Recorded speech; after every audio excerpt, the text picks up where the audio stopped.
Baik, Assalamualaikum warahmatullahi wabarakatuh. Mohon izin pembina, mohon izin semuanya, mohon izin memperkenalkan diri. Nama saya Binsar Hakim Aritonang, NPT 112200050 dari kelas Meteorologi 4B. Jadi sekarang saya kembali lagi untuk menjelaskan mengenai materi dan soal ujian akhir semester mata kuliah Meteorologi Tropis dengan dosen pembimbing Pak Aris Kristianto. Jadi diberikan 5 soal, yaitu yang pertama mengenai identifikasi ketinggian PBL atau Planetary Boundary Layer.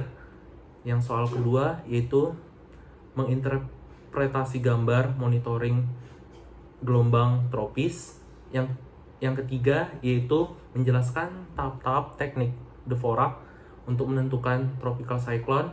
Keempat, menjelaskan MCS dan MCC dan mengilustrasikan satu kasus untuk mendeteksi MCC. Dan yang terakhir yaitu mengobservasi dan memprediksi kondisi monitoring tropical wave sesuai gambar di wilayah Indonesia. Jadi kita masuk ke soal yang pertama, yaitu jelaskan cara identifikasi ketinggian PBL dengan analisis profil vertikal suhu, udara, suhu potensial, angin, dan kelembapan. Dalam hal ini, boleh menggunakan kasus dengan model numerik HMWF atau contoh kasus dari jurnal.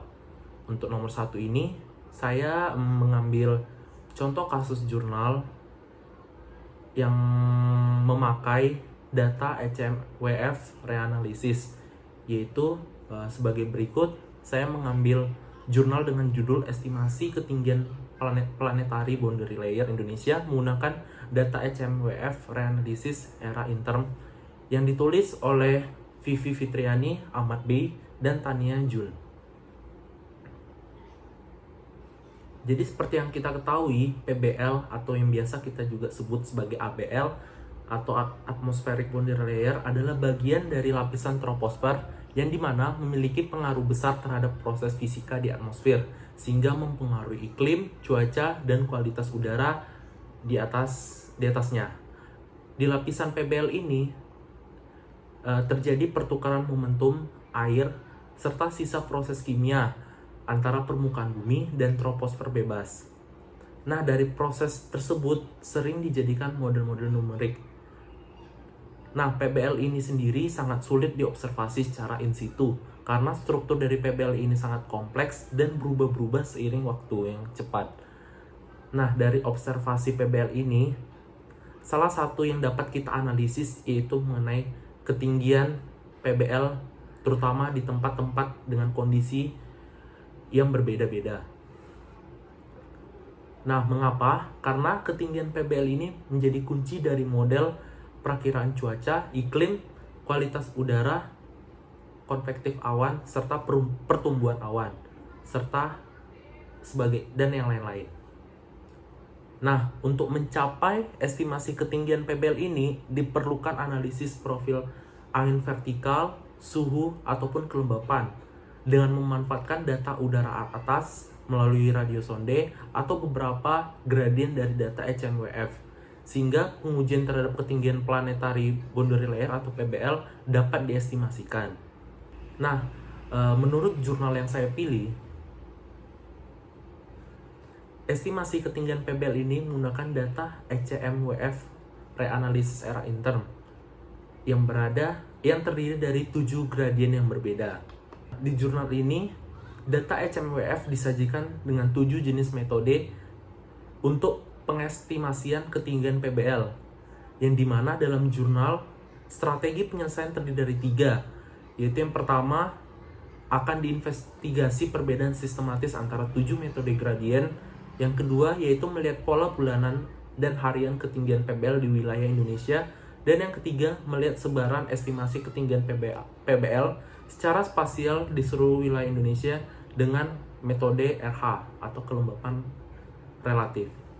Pada jurnal ini, berikut disajikan 7 metode untuk pengestimasian ketinggian PBL, yaitu dengan simbol RH atau kelembapan relatif, sesuai gambar deskripsikan sebagai berikut. Nah, lalu ada T, yaitu temperatur, dengan deskripsi sebagai berikut. Lalu ada delta V atau temperatur potensial yang dideskripsikan sebagai berikut. Lalu yang selanjutnya ada Q atau kelembapan spesifik. Lalu ada simbol N, yaitu indeks refractivity atmosfer. Dan yang terakhir V atau kecepatan angin atau wind shear. Nah, 7 gradien ini akan diolah sehingga acuan menggunakan 7 metode gradien ini dapat berguna untuk pengestimasian dari ketinggian PBL. Nah, secara ringkasnya saya mengambil dari contoh gambar ketiga di jurnal, yaitu memuat nilai rata-rata ketinggian PBL di Indonesia selama 6 bulan yang diestimasi menggunakan 7 metode gradien HMWF. Nah, pada grafik batang tersebut dibagi analisis 4 waktu, yaitu jam 7 WIB, jam 13 WIB, 19 WIB, dan 01. Yang dimana rata-rata ketinggian PBL berada di antara 700 dan 4.500 meter. Hal ini dikarenakan wilayah Indonesia yang luas, sehingga ketinggian PBL di berbagai wilayah Indonesia sangat kompleks dan tidak pasti. Nah, kembali ke model bahwa gradien theta V dan V konsisten lebih tinggi dan Q serta N lebih rendah dengan perbedaan dari model tersebut sekitar 4.000 meter. Nah, dengan memperhatikan waktu metode RH, Q dan V menunjukkan nilai minimum pada pukul 7 WIB dan maksimum pada pukul 13 WIB. Dengan perbedaan yakni sebesar 232 meter, 191 meter, dan 631 meter berturut-turut, sesuai pada gambar.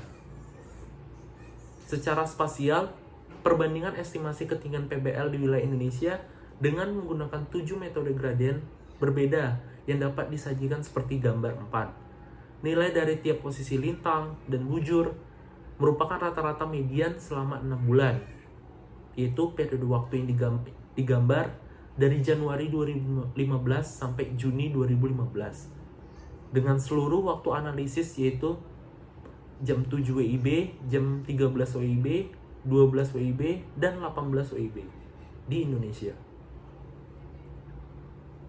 Nah, metode gradien RH dan metode gradien berbasis temperatur menunjukkan rata-rata median ketinggian PBL di seluruh daratan berkisar antara 2.000 meter hingga 5.000 meter, dengan wilayah lautan yang lebih rendah menurut data gambar yaitu di bawah 2.000 meter. Metode gradien Q dan N menunjukkan estimasi yang konsisten lebih rendah di antara ketujuh metode di seluruh wilayah Indonesia. Nilai median ketinggian PBL ditemukan di bawah 2.000 meter untuk wilayah daratan, sementara lautan ketinggian PBL berada di bawah antara 500 meter dan 1.000 meter. Nah, estimasi ketinggian PBL tertinggi ditunjukkan oleh metode V atau angin shear wind dengan nilai ketinggian di atas 4.000 meter. Pola berlawanan ditunjukkan oleh metode V, di mana ditemukannya ketinggian PBL yang lebih tinggi di beberapa wilayah lautan dibandingkan dengan daratan. Nah, dari analisis data HMWF sebenarnya masih banyak yang ditampilkan oleh penulis. Namun kita hanya membahas sedikit dari bagian besar model HMWF yang digunakan pada estimasi ketinggian PBL di jurnal yang ditulis oleh penulis. Seperti yang belum saya sampaikan, yaitu variasi bulanan dan diurnal dengan menggunakan metode RH pada jurnal dan sebagainya. Namun dapat ditarik kesimpulan bahwa intensitas matahari terhadap ketinggian PBL sangat berpengaruh, serta ketinggian PBL di wilayah lautan umumnya lebih rendah dibanding yang di daratan. Sedangkan dari metode Q dan N mengalami estimasi ketinggian PBL yang signifikan rendah. Lain dengan metode theta V dan V menghasilkan estimasi ketinggian PBL tertinggi dari semua metode yang digunakan. Selanjutnya yaitu nomor 2. Soal nomor 2 yaitu jelaskan cara interpretasi gambar untuk monitoring tropical wave dengan memperhatikan nilai dan parameternya. Baik, di gambar ini yaitu gambar diagram spektrum gelombang tropis yang akan kita analisis. Nah, dari grafik ini, diagram ini menggambarkan berbagai tipe gelombang tropis serta karakteristik frekuensi dan angka gelombang zonalnya. Fungsi diagram ini untuk memantau gelombang tropis seperti gelombang Kelvin, Rossby, MGO, dan lain-lainnya sesuai gambar, yaitu ada TD dan IR.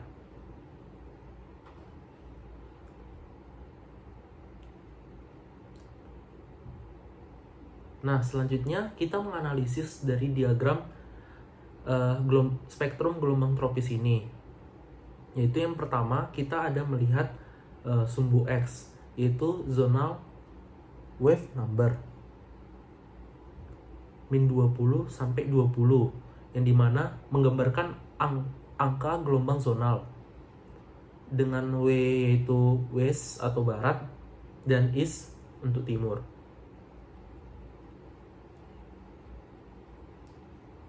West itu ke arah negatif dan east ke arah positif. Lalu ada sumbu Y yaitu frekuensi atau CPD, frekuensi CPD yaitu siklus per hari, cycles per day, yang menunjukkan frekuensi gelombang dalam siklus per hari. Nah, frekuensi yang lebih tinggi menunjukkan gelombang yang terjadi makin lebih cepat. Lalu terkait warna dari diagram tersebut, yaitu menunjukkan kekuatan spektrum gelombang. Dari skala yang ada di diagram, yaitu dari 2, 2,2, 2,4, 2,8, 3,2, 3,6, 4, 4,4, 4,8, dan seterusnya.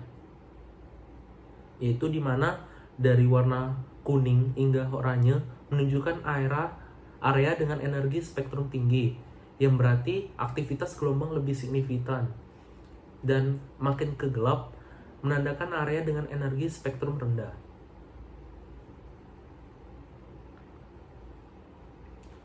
Lalu mengenai jenis gelombang yang terdapat di diagram tersebut, yaitu yang pertama MRG atau Mixed Rossby Gravity, serta ada TD, yang dimana ini menurut jurnal yang diberikan untuk membantu soal ini terdapat di bawah garis zonal yang hitam tetapi masih di kotak ungu, yaitu dalam rentang 0,10 frekuensi 0,10 sampai 0,30 dengan zonal wave number yaitu min 20 sampai 0.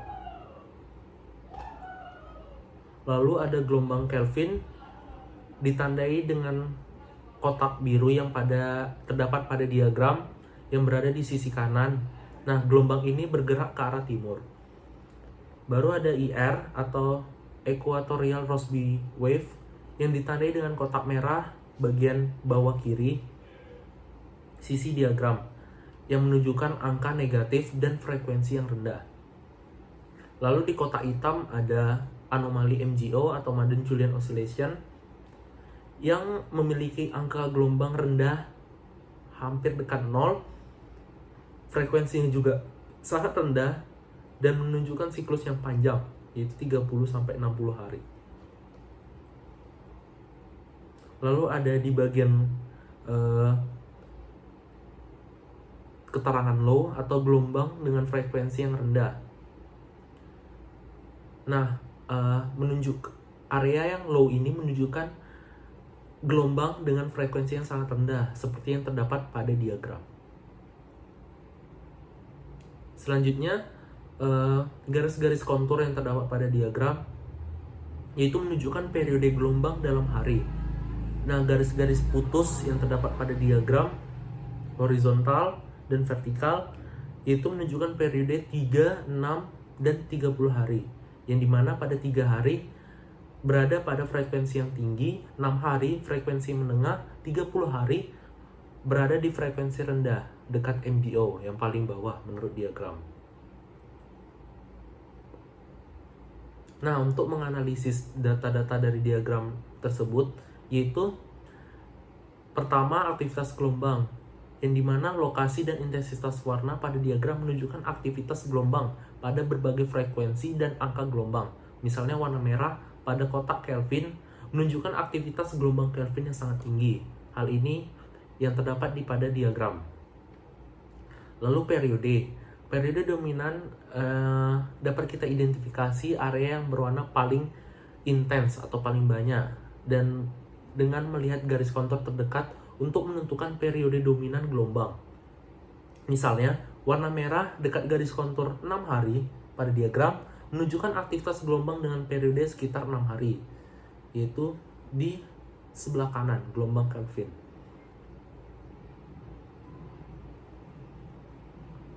Nah, kesimpulannya dari diagram ini dapat menjadi sarana atau alat penting dalam memantau dan menganalisis aktivitas gelombang tropis berdasarkan parameter spektrum frekuensi atau yang vertikal dan angka gelombang zonal atau zonal wave number horizontal pada diagram.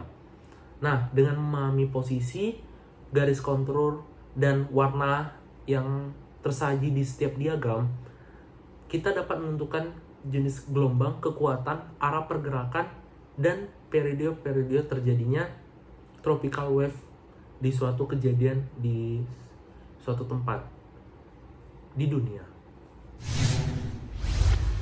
Baik, kembali ke nomor selanjutnya, yaitu nomor 3. Nomor 3 yaitu jelaskan tentang tahap-tahap teknik Dvorak dalam menentukan tropical cyclone atau siklon tropis. Baik, sebelum itu kita harus tahu penemu dari Dvorak teknik atau teknik Dvorak dalam menentukan siklon tropis, yaitu oleh Vernon Dvorak, yang dimana dia mendevelop tentang teknik Dvorak ini antar tahun 1969 sampai 1984. Nah, teknik Dvorak ini adalah metode yang digunakan secara luas untuk memperkirakan intensitas siklon tropis dengan menggunakan citra satelit infrared atau citra satelit cahaya tampak.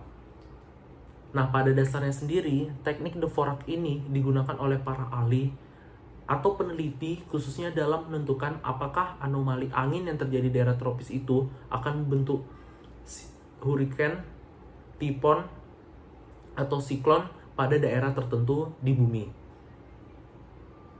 Nah, ini adalah tahap pembentukan siklon yang ditemukan Dvorak. Pada teknik Dvorak sendiri menggunakan satuan intensitas sendiri, yaitu disebut T atau T-number. T-numbers ini dapat dikonversi langsung menjadi kecepatan angin maksimum permukaan atau tekanan minimum permukaan laut. Nah, dapat diperhatikan T-numbers ini terdiri dari angka-angkanya sendiri, yang dimana dianggap bahwa satu angka tersebut mewakili perubahan intensitas satu hari dengan laju rata-rata tekanan terkait dengan intensitas Dvorak yang berbeda di berbagai wilayah. Nah, karena ini sendiri karena perbedaan tekanan dan gradien luas yang mempengaruhi kecepatan angin. Namun, kecepatan maksimum angin diasosiasikan sama seperti di setiap wilayah dengan T-numbers ini. Nah, penjelasan mengenai Dvorak teknik ini saya dapatkan dari video YouTube, yaitu penjelasan oleh Reiser, yaitu mengenai Satellite Application for Tropical Cyclones di SHY-MET. Nah, untuk lebih memahami mengenai teknik Dvorak, terdapat flowchart sederhana yang membahas tentang proses menentukan tipe intensitas siklon oleh teknik Dvorak, yaitu gambar berikut. Nah, dari gambar berikut kita dapat menganalisis, yaitu yang pertama mengenai locate system atau menemukan sistem tersebut. Yaitu langkah pertama adalah mengidentifikasi dan menentukan lokasi sistem siklon tropis menggunakan data satelit dan pengamatan lainnya. Yang tabel kedua yaitu estimate intensity atau estimasi intensitas, yang dimana setelah sistem ditemukan, langkah selanjutnya adalah mengestimasi intensitas awal siklon tropis. Nah, menuju ke data T-numbers, yaitu yang pertama tentang pengukuran sistem awan atau cloud system measurements, yaitu yang pertama ada eye, mata. Nah, ini adalah bagian-bagian dari siklon tropis, yaitu ada eye, curve band, shear, dan CDO. Nah, yang pertama mengenai eye, yaitu pengamatan mata siklon yang jelas menunjukkan sistem yang sangat kuat. Yang kedua yaitu curve band, pola awan melingkar yang menunjukkan sistem yang sedang berkembang. Lalu ada shear atau guntingan, yaitu pengamatan efek guntingan angin pada sistem. Dan yang terakhir yaitu coverage center atau CDO, yaitu pusat sistem yang tertutup oleh awan konvektif tebal. Nah, pengukuran ini memberikan nilai T-numbers berdasarkan pola awan yang diamati, seperti pada gambar sebelumnya. Lalu yang keempat, menuju ke model expected T-numbers, yaitu pertama dari perubahan 24 jamnya sendiri, yaitu perubahan dalam pola awan dan intensitas selama 24 jam terakhir, yang digunakan untuk memperkirakan nilai T-numbers yang diharapkan. Yang selanjutnya itu adjust dari T-numbers tersebut, atau penyesuaian pola dari siklon tropis sendiri, yaitu penggunaan pengenalan pola untuk menyesuaikan model T-number berdasarkan perubahan yang diobservasi.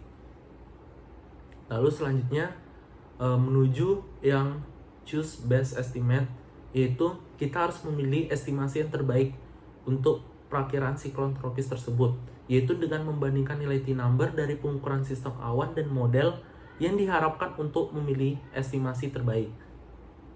Lalu selanjutnya apply, yaitu kita menerapkan dari batasan-batasan. Nah, kita menerapkan batasan atau penyesuaian berdasarkan aturan teknik Dvorak itu sendiri untuk memastikan bahwa estimasi intensitas realistis dan sesuai dengan perubahan yang diamati. Lalu yang selanjutnya yaitu T-number, yaitu hasil dari langkah-langkah di atas memberikan nilai T-number akhir menurut T-number pada Dvorak teknik. Lalu yang terakhir yaitu final intensity atau intensitas finalnya, yaitu nilai T-number akhir digunakan untuk menentukan intensitas akhir siklon tropis, termasuk kecepatan angin dan tekanan pusat. Nah, informasi dari diagram alir ini diadaptasi dari Velden et al. Pada tahun 2006. Baik, selanjutnya yaitu nomor 4, yaitu menjelaskan tentang MCS dan MCC menurut Maddox 1980 beserta cara mendeteksinya dengan satelit dan mencontohkan atau mengilustrasikan dengan satu kasus deteksi MCC. Nah, MCS atau Mesoscale Convective System atau sistem konvektif skala meso adalah suatu sistem yang terdiri dari kumpulan-kumpulan sel-sel konvektif dalam skala meso. Nah, MCS terbesar yang diamati secara luas di seluruh dunia didefinisikan sebagai MCC atau Mesoscale Convective Complex, yang merupakan salah satu klasifikasi dari MCS itu sendiri dengan karakteristik yang bentuknya hampir melingkar, bertahan lama, dan memiliki suhu yang sangat dingin. Nah, hal ini menurut Maddox 1980 sendiri. Nah, penelitian dari MCC pertama kali diperkenalkan oleh Maddox dengan metode menggunakan citra satelit inframerah di Amerika Serikat selama periode tahun 1978. Dari MCC sendiri dapat kita analisis dengan mengacu pada kriteria serta kondisi berlangsungnya MCC yang dapat kita lihat dalam tabel berikut, yaitu dalam kriteria ukuran A, B, dari durasi sendiri, dari maksimum ekstensi, bentuk, yaitu ekstensitivitas atau sumbu minor atau sumbu mayor, dan yang terakhir terminasi. Nah, dari kriteria ini menjadi acuan untuk mendeteksi atau memperkirakan terjadinya MCC di suatu wilayah tertentu. Untuk kasus dari MCC-MCS sendiri, saya menggunakan referensi jurnal yang ditulis oleh Juliani Intansari, Muhammad Reza Saputra, dan Yosafat Doni Haryanto, yaitu instansi program studi D4 Meteorologi, Sekolah Tinggi Meteorologi, Klimatologi, dan Geofisika, yang dimana dipublikasikan pada tanggal 11 bulan 8 tahun 2023 dengan judul Identifikasi MCC atau Mesoscale Convective Complex pada kejadian hujan sangat lebat di Kabupaten Lombok Barat dengan studi kasus 1 Mei 2021. Nah, dari jurnal ini saya mengambil contoh gambar kasus MCC dengan studi kasus di Lombok Barat yang pada jurnal terdapat di bagian 3.2, yaitu citra satelit Himawan tentang perkembangan dan suhu puncak yang ditampilkan pada gambar 1 menurut jurnal, yaitu menunjukkan perkembangan dan suhu puncak awan tiap-tiap jam pada pukul 6, 7, 8, 9, 10, beserta 11, yaitu pada gambar berikut. Nah, gambar tersebut terdiri dari 6 gambar yang dimana menunjukkan perkembangan awan di wilayah Lombok, yang dimana dapat kita analisis menurut jurnal, yaitu terlihat jelas sejak pukul 6 UTC di bagian utara Pulau Lombok, yang kemudian pukul 7 UTC terlihat awan yang cukup padat telah meluas melingkupi wilayah Kabupaten Lombok Barat.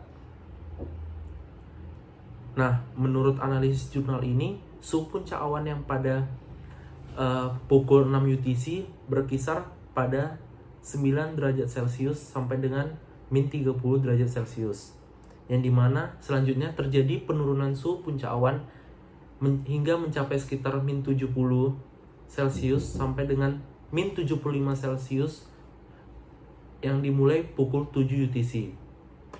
Kemudian pada pukul 10 dan 11 UTC masih menunjukkan nilai suhu puncak awan yang cukup rendah, yaitu mencapai 54 derajat Celcius.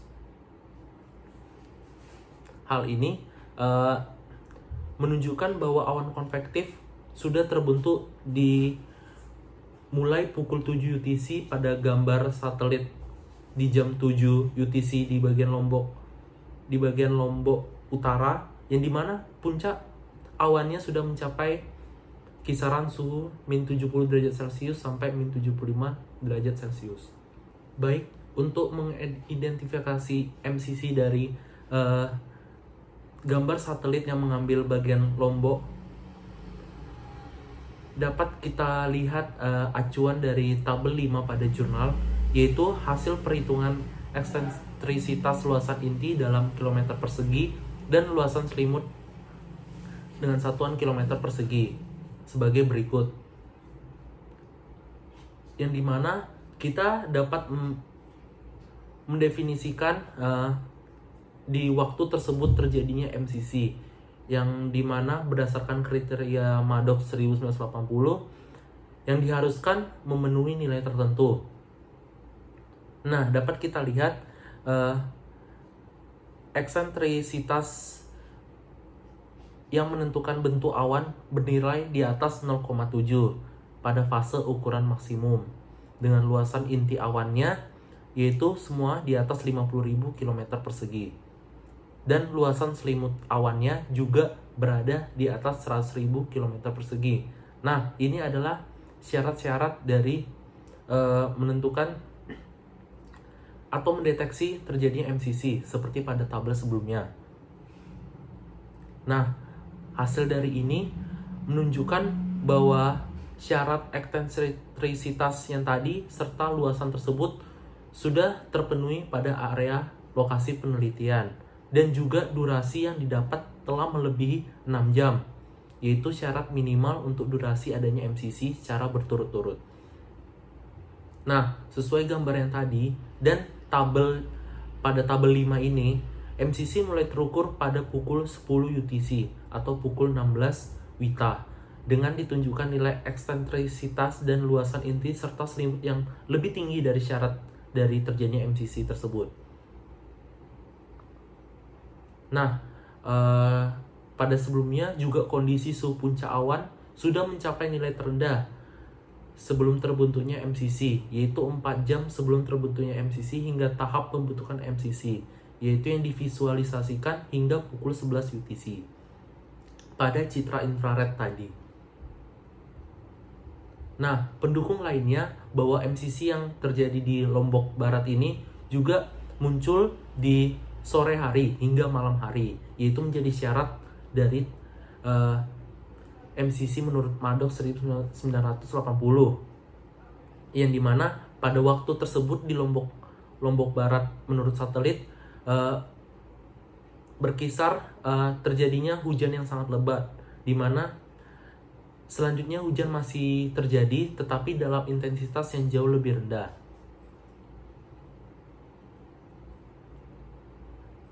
Nah, nilai eksentrisitas menurut tabel tersebut yang cukup jauh melebihi batas syaratnya pada pukul 10 UTC menunjukkan kemungkinan awal tahap pembentukan MCC yang mungkin dimulai sebelum pukul 10 UTC, sehingga rentang data yang lebih kecil misalkan dalam setiap 10 menit dapat memberikan waktu yang lebih spesifik mengenai waktu terbentuknya MCC, yang dalam hal ini studi kasus menggunakan rentang waktu setiap 1 jam. Nah, jadi ini adalah salah satu contoh studi kasus dalam mendeteksi MCC yang saya ambil contoh jurnal dari penulis, yaitu mengenai pendeteksi terjadinya MCC menurut syarat-syarat yang dikemukakan oleh Maddox 1980. Baik, soal terakhir yaitu soal nomor 5, yaitu jelaskan tentang kondisi monitoring tropical wave, yaitu tersaji gambar atau data observasi dan prediksi di wilayah Indonesia pada periode waktu yang ada pada gambar. Baik, pada gambar di soal ini itu disajikan analisis OLR atau outgoing long wave radiation selama 7 hari di wilayah Indonesia. Nah, di soal terdiri dari data masing-masing 4 periode, yaitu yang diobservasi dan yang diprediksi atau di forecast.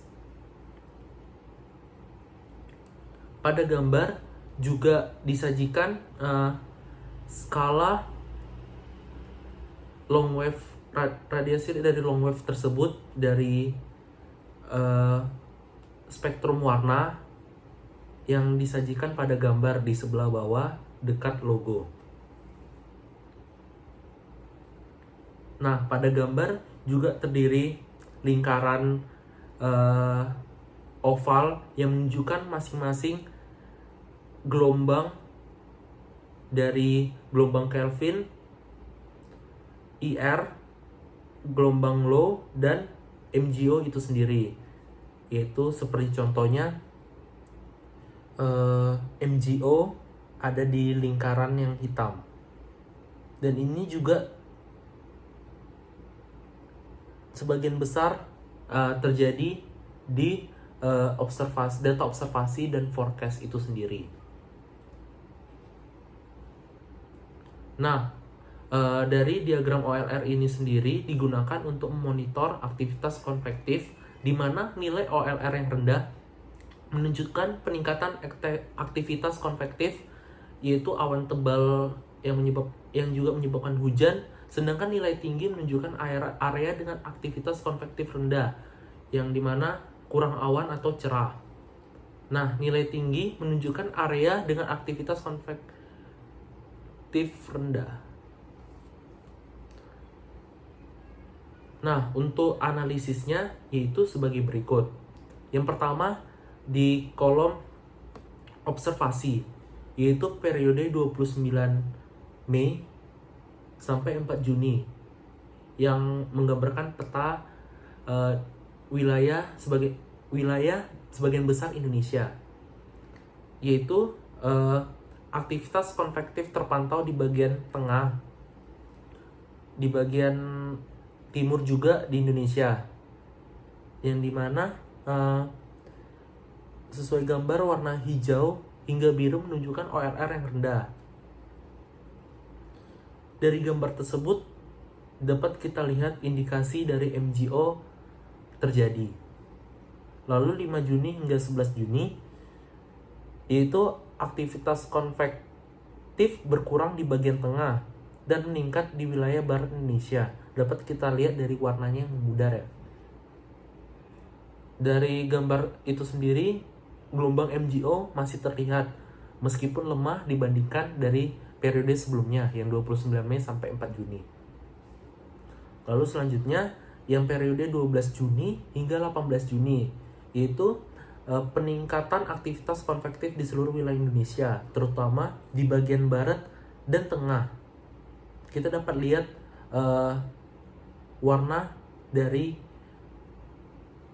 aktivitas konvektif di wilayah Indonesia tersebut di bagian barat serta tengah di atas Sulawesi, dan di barat di bagian barat Sumatera.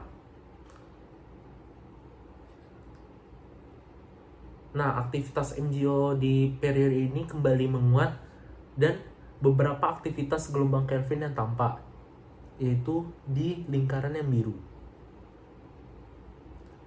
Pada periode selanjutnya itu 19 Juni hingga 25 Juni, aktivitas konvektif yang kuat berlanjut di wilayah tengah dan barat Indonesia. Di tengah yang di bagian utara Sulawesi hingga Kepulauan Maluku, dan di bagian barat di daerah Bangka Belitung. Nah, untuk gelombangnya sendiri, MGO dan gelombang Kelvin masih terlihat jelas dengan area signifikan di bagian tersebut yang ada di lingkaran.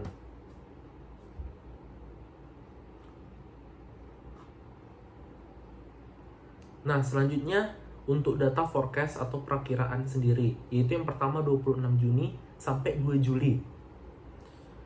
Nah, diperkirakan aktivitas konvektif akan menurun di sebagian besar wilayah Indonesia. Hal ini kita dapat lihat dari skala warna pada data 26 Juni sampai 2 Juli.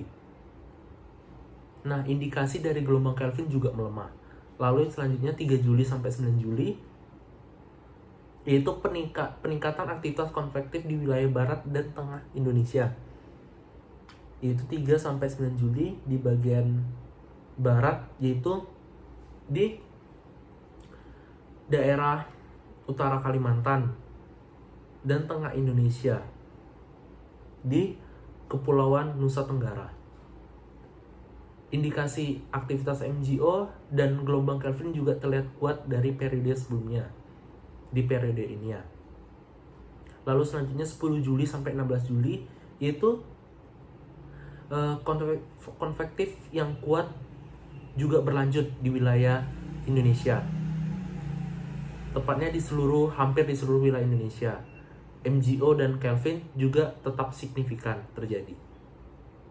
Lalu yang terakhir yaitu 17 Juli hingga 23 Juli, yaitu aktivitas konvektif menurun di sebagian besar wilayah Indonesia kecuali beberapa di bagian timur. Yaitu ada skala warna yang berbeda dari wilayah lainnya, yaitu di wilayah Sulawesi dan Kepulauan Maluku.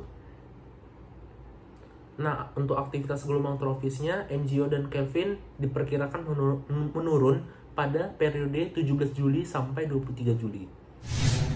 Baik, kesimpulan dari monitoring tropical wave untuk data observer dan perakiraan atau forecast, yaitu untuk periode observasi yang sudah terjadi, yaitu fluktuasi aktivitas konvektif dengan beberapa periode dengan peningkatan yang signifikan, terutama untuk aktivitas MGO dan Kelvin sesuai pada gambar data observer. Lalu untuk periode perakiraan, yaitu akan terjadi penurunan aktivitas konvektif di awal periode dengan peningkatan kembali aktivitas konvektif di pertengahan Juli sebelum menurun lagi di akhir periode pada data forecast. Nah, aktivitas dari MGO, gelombang Kelvin ini akan mempengaruhi cuaca di wilayah Indonesia, terutama di data perakiraan pada soal. Baik, cukup sekian untuk soal UAS yang terdiri dari 5 esai pada mata kuliah meteorologi tropis dengan dosen pembimbing yaitu Pak Aris Kristianto. Mohon maaf apabila terdapat kesalahan dan kekurangan. Sekian dari saya, terima kasih.